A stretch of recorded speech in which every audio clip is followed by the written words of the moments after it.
People find planted aquariums to be quite daunting, but they don't need to be. So today I'm going to show you how to set up an aquarium and care for it so your plants can look as healthy and as lush as they do in this aquarium in next to no time.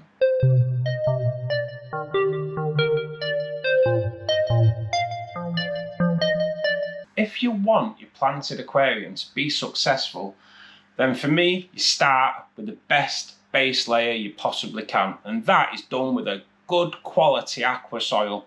There are two ways of putting aqua soil into your aquarium. This tank was done with 1.5 to 2 inches of aqua soil all along the bottom of the aquarium, and then it was capped with a fine gravel.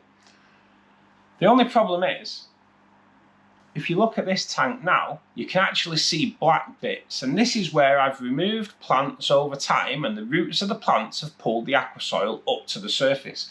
It can be removed with a magnet, but hey, who's got time for that? So the second planted aquarium I set up was this one. Now if you look at the gravel here, there are no black bits, and I have moved plants around, swapped and changed over time. There are no black bits because on this aquarium, I put the aqua soil into filter media bags. Filter media bags are fully plastic zips, plastic mesh bags. I half fill the bag with aqua soil, zip it up, and then I completely then cover the bottom of the aquarium with the bags of soil. What this does is the roots can still enter the bag, but when you remove plants, the soil stays in the bag and you're not dragging that unsightly soil up to the surface. When you're choosing substrate, be it gravel, fine gravel or sand, that's your choice. But what you do need to do is make sure that you've got a good depth of whatever substrate you choose, 1 to 2 inches, just so when you're putting the stem plants in, there's enough substrate in there to hold the plants into place. All your aquarium plants are going to require lighting. Now lighting is a touchy subject really, mainly because of price more than anything. You can buy cheap lights that will grow your plants, or you can go to the more expensive lights, which will also grow your plants, but they give you more control. This aquarium has Fluval 3 plant lights in here. And when I say it gives you more control, they are controlled through an app. You have the green, the blue, the red, and 3 levels of white light. And you can control just how much light you are putting into the aquarium per day. Now your plants are only going to require about 8 hours of light per day. The Fluval plant lights, as I said, are controlled by an app. So you can have them come on at a certain time, you can have them come off at a certain time. I'll be honest, the lights on this aquarium are on for 10 hours. And I've just said they only need 8. But the first hour is a sunrise. So the white lights are quite low. And over the first hour, they rise up to, I think they're set on to like 60% white light. So then they get 60% of white light for 8 hours. And at 9 o'clock, as you'll notice, if you join the Fishkeeper live streams, from 9 o'clock, the lights start to dim away. And for the last couple of minutes, it's just blue moonlight, and then the lights go off. If you are finding the video helpful, please help the channel by clicking the like button. And if you're not already a subscriber, the subscribe button. But if you just look at the bottom of the video, there is a hype button now. If you can click the hype button, that will just give this video the best chance out there against the YouTube algorithm. And I will be truly grateful. Thank you. For the first 3 months, you're not really going to have to do much apart from maybe trim the stem plants and replant the trimmings.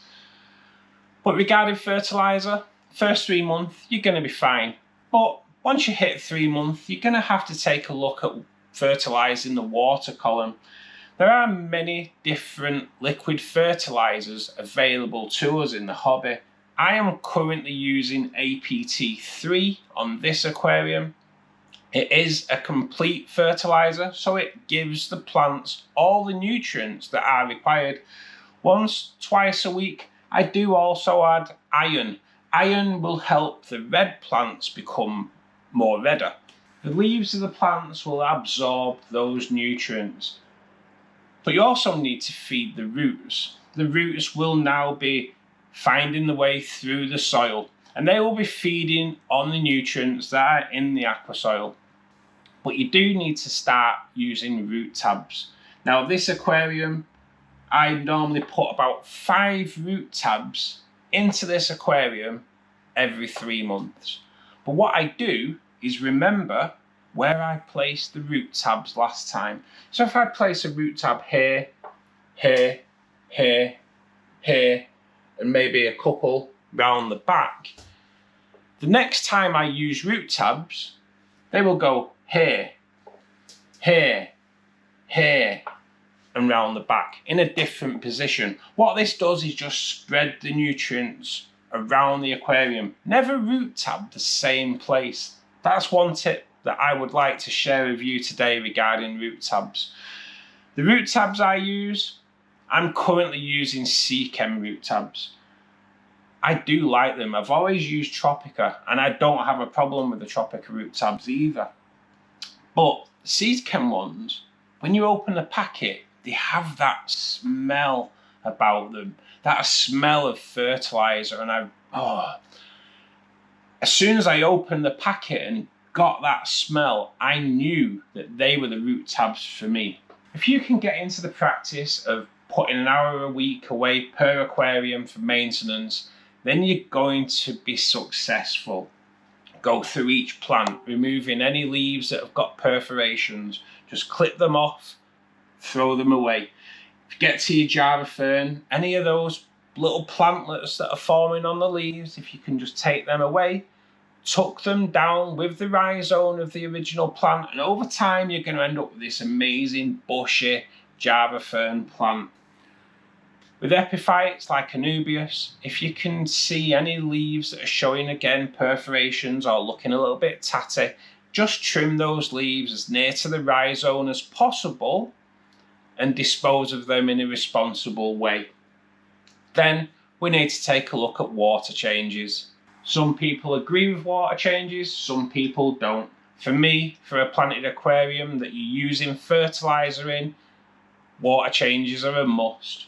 When you're adding liquid fertilizers, you are going to get a build-up of nitrates. So it's good once a week just to drop the water level and add fresh water. Your plants will thank you for it, as well as the fish.